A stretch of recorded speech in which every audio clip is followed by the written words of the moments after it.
Hi guys, मैं हूं मामी एंड वेलकम बैक टू मेरे साथ। आज मैं शेयर करने वाली हूं आप लोगों के साथ मैं अपनी वार्डरोब ऑर्गेनाइजेशन कैसे करती हूं।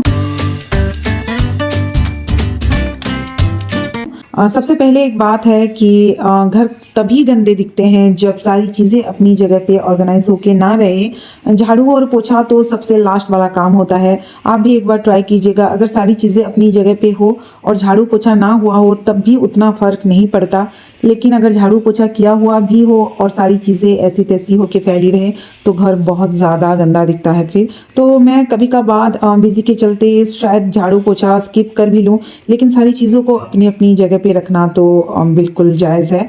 तभी घर बिल्कुल डिक्लटर हो जाता है और अपने आप में एक हल्का सा महसूस होता है। मेरे हिसाब से जब घर फैला हो तो सबसे पहले स्टार्ट करनी चाहिए कपड़ों से।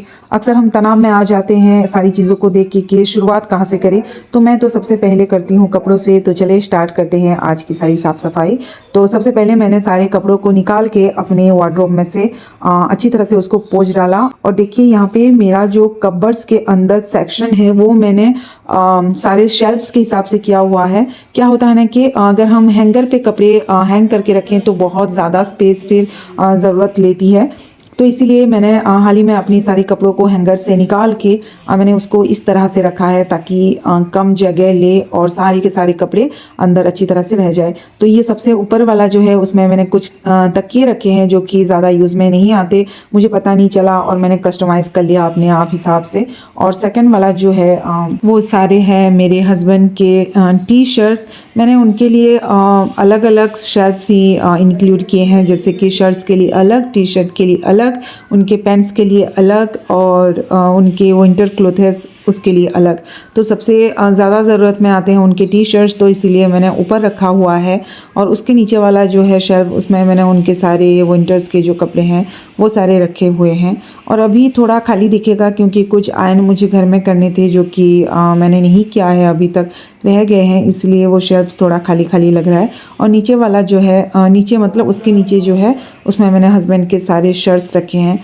और मुझे इस तरह से मैं चाहती तो पहले ब्लैक उसके हिसाब से थोड़ा लाइट करके रख सकती थी, लेकिन मैंने एक डीप एक लाइट एक डीप एक लाइट करके रखा हुआ है ताकि पता चले मुझे सही से कि कौन सा वाला क्या है, कौन सा वाला क्या है। जी हाँ, तो इस हिसाब से मैंने ये रखा है और ये हो गया। और लास्ट में मैंने ये सबसे नीचे वाला जो है जो कि कभी का बात काम में आते हैं, कुछ नए कपड़े, उसके साथ एक्स्ट्रा स्क्रीन और उसके साथ कुछ एक्स्ट्रा कुशन्स कवर। तो हो गए ये एक वार्डरोब का काम तो मेरा बिल्कुल ख़त्म हुआ। और सेकंड वाला है ये मैंने इसमें मेरी सारी बेडशीट का कलेक्शन मैं रखती हूँ यहाँ पे दोनों बेडरूम में। मैं जिस तरह से जो भिजाती हूँ जिस दिन उस हिसाब से रखती हूँ ताकि एक ही बार मैं वो खींच के ला सकूँ। और कुछ बेडशीट्स है जो कि मैंने धोने के लिए रखे थे तो इसलिए थोड़ा सा खाली है। इसका जो ऊपर वाला शेल्फ है इसमें रहती है मेरी सारी विंटर्स के, बस मेरी सारे शॉल और जो जैकेट्स हैं और उसके बाद जो मेरे सारे स्वेटर्स वगैरह वो सारी चीज़ें यहीं पे रहती है। और जो कपड़े मैं रिसेंटली पहन रही हूँ वो भी मैं यहीं पे रखती हूँ, और जो मैं नहीं पहन रही होती हूँ वो या तो मैं डिस्कार्ड करती हूँ या फिर वो मेरा इसके ऊपर जो मेरा स्टोरेज वार्डरोब है उसमें रहती है। मैंने सारे सूटकेस में भर के रखा हुआ है ताकि अभी तो नहीं पहने तो क्यों बाहर रखें, तो इसीलिए मैंने वहाँ पे रख दिया है। और फिलहाल ये है जो कि मैं रिसेंट पहन रही हूँ। और उसके ऊपर है ये मेरी साड़ियाँ, ये भी जो कि मैं फ़िलहाल यूज़ कर रही हूँ वही साड़ी हैं। जो मैं यूज़ नहीं करती उसको मैं ऊपर वाले शेल्फ में रख देती हूँ, यानी कि ऊपर वाले स्टोरेज वार्डरोब में रख देती हूँ। तो ये मैंने हैंगर में रखा था लेकिन वहाँ पे मैंने ग्लास फिटिंग करवा दिया। आपने तो देखा ही होगा, नहीं देखा हो तो जाके प्लीज़ चेक कर लीजिए। तो सारे जो हैंगर्स में कपड़े थे वो मैंने अपनी साड़ी वगैरह निकाल के मैंने यहाँ पे इस तरह से रख दिया है। और ये कम जगह पे सारी साड़ियाँ मेरी जो वो आ ही गई। तो क्या होता है ना कि अच्छा तो दिखता है हैंगर में हैंग करके रखने से, लेकिन ये भी होता है कि बहुत ज़्यादा स्पेस ले लेती है और फिर कपड़े बाहर ही फैले हुए होते हैं। तो इस तरह से मुझे इस तरह से रखना सही लगा। और नीचे वाला जो है ये हस्बैंड के सारे बॉटम्स हैं, यहाँ पे रखती हूँ मैं। उनके वार्डरोब में जगह नहीं मिली मुझे तो यहाँ पे इसलिए मैंने रख दिया। इसके बाद है ये ड्रेसिंग टेबल का नीचे वाला ड्रॉर तो मैंने सोचा कि अभी मैं जब भी काम स्टार्ट करती हूँ सबसे पहले स्टार्ट करती हूँ अंदर की चीज़ें, यानी कि मैं बाहर जो डिस्प्ले होता है हमारा वो मैं पहले साफ़ सफाई नहीं करती, जो चीज़ें अंदर भरी हुई होती है उसकी साफ़ सफाई सबसे पहले करती हूँ। तो आप लोगों को पता ही होगा, आप लोग मुझे जो कोई भी मुझे फॉलो करते हैं तो कुछ भी साफ़ सफाई करने से पहले उसको अच्छी तरह से मैं ड्राई वाइट कपड़े में साफ़ करती हूँ उसके बाद। और ये टीवी के नीचे वाला कैबिनेट का 3 ड्रॉर है वो भी मैं साफ़ करती हूँ इसी वक्त। और ये सारी चीज़ें जो दिखा रही हूँ मैं, ये है मेरे मंथली रूटीन्स का हिस्सा जो मैं महीने में एक बार करती हूँ, वरना इतना डीप क्लीनिंग रोज़ाना कहाँ होता है। ये मैंने पोंछ दिया, उसके बाद थोड़ा सा सूखने के बाद ये देखिए जो कि मैं अभी रखूँगी। ये छोटी छोटी चीज़ें हैं लेकिन इसको ध्यान से अगर रखें ना तो कभी का बाद ही सही लेकिन कौन सी चीज़ें आ जाती है काम में पता ही नहीं चलता। तो इसमें मेरा सुई धागा, एक फेविक्विक और ये बैटरी है यानी कि रिमोट के सेल्स। कभी ये भी अचानक से टीवी का या फिर घड़ी का बंद हो जाता है, इसलिए मैं एक्स्ट्रा ज़रूर से रखती हूँ। उसके बाद नेल कटर, कुछ बटन्स और ये आजकल की नई ज़माने की स्क्रू ड्राइवर ये रहती है। और सेकंड वाला जो है इसमें मेरे हस्बैंड के क्या कहते हैं शेविंग के कुछ क्रीम्स है जो इमरजेंसी में ये शेव करते हैं तो उनको ज़रूरत में आती है। और ये साथ ही में है पेपर पेन्स, क्योंकि मुझे समझ में ही नहीं आया कि मैं कहाँ पे रखूँ तो मैंने अपना अंगूठी निकाल के इसमें ही रख दिया ये। और अपनी झुमके की सारी कलेक्शन मैं किसी और दिन दिखाऊंगी, इसलिए इसकी साफ़ सफाई वगैरह का मैंने नहीं दिखाया। हाँ जी, ये भी मैं साफ़ सफाई करके ही रखती हूँ, क्योंकि कभी इमरजेंसी में हम लोग क्या करते हैं कि कान वगैरह का सब कुछ ऐसे ही आके निकाल देती हूँ, लेकिन मैं उसको धो के रखती हूँ। मेरी आदत है हर चीज़ की, तो जो कोई भी मुझे जैसा समझे, लेकिन क्या करें मेरी तो आदत है। और ये सारी चाबियाँ भी हैं जो कि मैं पोंछ के ही रखती हूँ। क्या होता है ना कि कभी का बाद अगर इसको महीने में एक बार साफ़ ना करें तो पता नहीं कुछ मुझे चिपचिप सा महसूस होता है कि पता नहीं कौन बच्चे या फिर हस्बैंड या फिर मैं ही कोई इमरजेंसी में कोई काम आ गया तो साफ सफाई हाथ से या फिर गंदे हाथों से भी पकड़ लेते हैं, तो इस वजह से। और ये 2 ऐसे मुझे सेट में मिले थे। इसमें क्या है ना कि बच्चे क्रेयॉन्स और उनका जो अभी इस्तेमाल नहीं करें हैं सेलो टेप और ये मैट टेप वगैरह, तो वो मैंने रख दी। और ये मेरी कुछ बिंदी है तो उसको भी मैं रख रही हूँ सारी चीज़ें एक ही साथ, बिंदी, उसके साथ मेरा जो आईलाइनर है और ये मेरा काजल छोटा सा, और उसके बाद मेरी सारी कौवा क्लिप्स। इसके बगैर तो मैं कभी जाती ही नहीं, मेरे सर पे हमेशा लगा हुआ रहता है बालों में, आप लोगों ने नोटिस किया होगा। उसके बाद एक वैसलीन और उसके साथ फेस पाउडर और ये ड्राई काजल है जिसको कि मैं आईलाइनर की तरह भी यूज़ करती हूँ। उसके बाद ये कुछ डिस्को रबर्स और उसके साथ hairpin and safety pins. तो हो गया ये मेरी एक ही चीज़ें में। और इसको मैं फर्स्ट ड्रॉर में रखती हूँ क्योंकि ये बहुत ज़्यादा नहीं हर वक्त काम में आती है ये सारी चीज़ें। और शेविंग हस्बैंड कभी कभी घर में इमरजेंसी में करते हैं, इसलिए मैंने उसको अंदर की तरफ रखा है। और साथ ही में एक कंघी है जो कि मैंने धोने के बाद रखा था, इसलिए मैंने नहीं दिखाया। और ये टीवी के नीचे वाला यूनिट के लिए मैं ये पोंछ पाछ के रख रही हूँ सारी चीज़ें।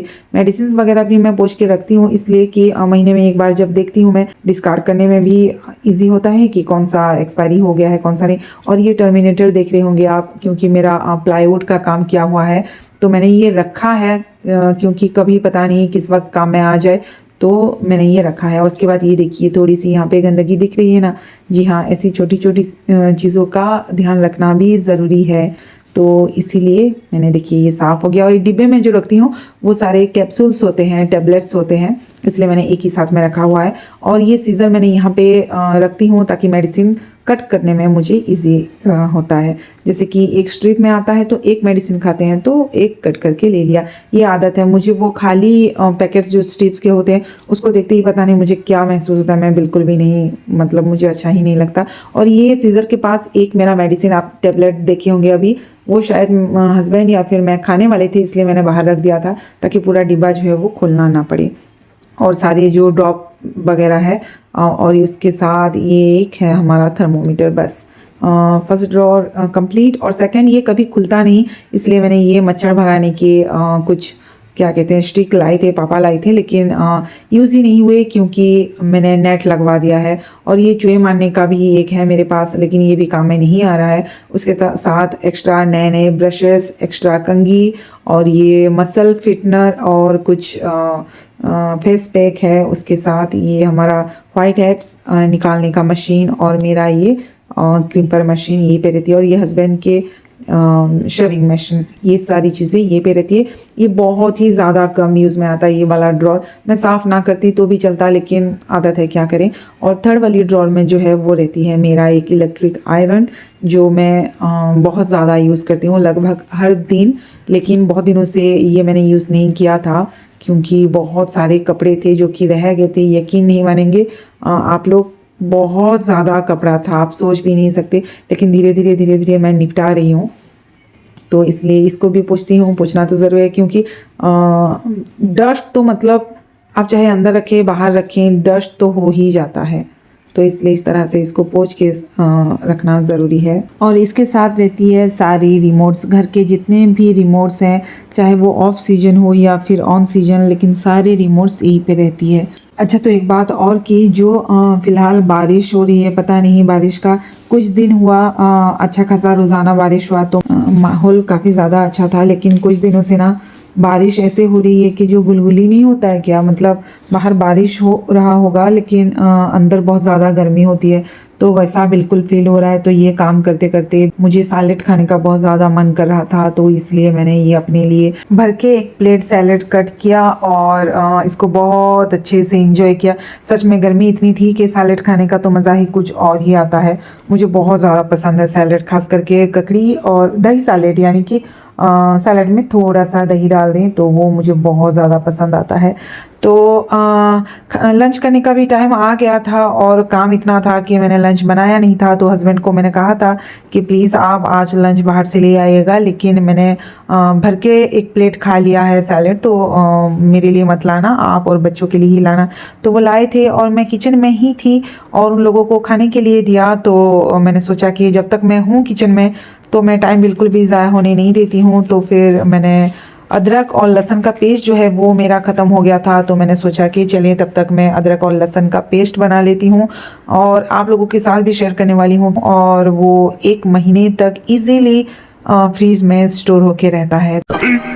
15 minutes later. तो सबसे पहले मैंने यहाँ पे लिया है 4 मुट्ठी लहसुन, और लहसुन को मैंने अलग अलग कर लिया था। मतलब जैसे एक गठई में होता है वैसे नहीं लेना है आपको, उसको प्रॉपर निकाल के 4 मुट्ठी लेना है। छिलके आप उतार भी सकते हैं, रख भी सकते हैं।